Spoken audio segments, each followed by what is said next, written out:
Great. So let's give it a little run. Anyways, this week's Parashat Yitro. Two things. If you want to hear our new neighbor Jacob reading beautifully, come here this Shabbat and hear the Parashat by Jacob. It says Bar Mitzvah anniversary. But either way, there's a pasuk that Rabbi Nachman brings from Mishle, V'orech tzadikim ke'or noga, holech va'or ad nachon hayom. So he says the light of the tzadikim are the light of the noga, which is really in the sphere is like a very big light that really illuminates throughout the entire cosmos. Whether we see it or not, the light is there. So he wants to say that really the sun always gives its light, but we don't inherently have the ability to see the light or to benefit from the light just because of the way or where we are positioned on Earth. We may or may not have light at that time. You'll have day, you'll have night. The sun is always there, but we don't see the sun. He says the same thing is that tzaddikim always give their light, but sometimes the limitation is those that are the recipients of their teachings. And he says the same thing is with the Torah. The Torah always gives its light. It's the magnitude of the light of the Torah, something that we can't even fathom. But the Aretz is because of where we're positioned, we don't see the light of the Torah. He says like you can see there's a beautiful mountain. Maybe you're sightseeing and there's a very nice view.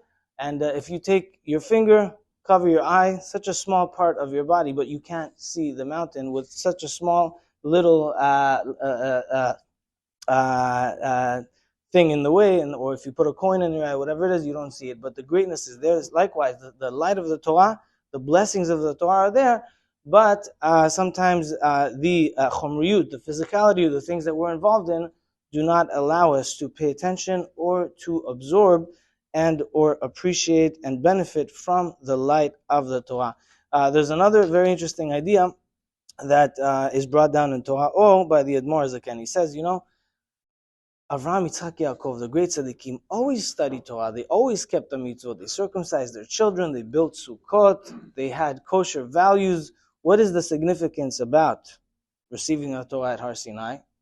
Torah values were already there in the world. There was a yeshiva in the city of Goshen. The tribes studied there. Yehuda went to open the yeshiva and so on and so forth. He said that for them, it was from a spiritual proponent. They spiritually had a connection with Hashem in a very individual, spiritual way. But for us, you and I, to get to that level is very, very hard to attain. It's abstract. How do I even begin? How do I get there? They were a mirkava. They were some sort of chariot for this greatness of this capacity of the essence of holiness in this world. That's why when Hashem gave us the Torah, He gave us physical mitzvot that are within our reach.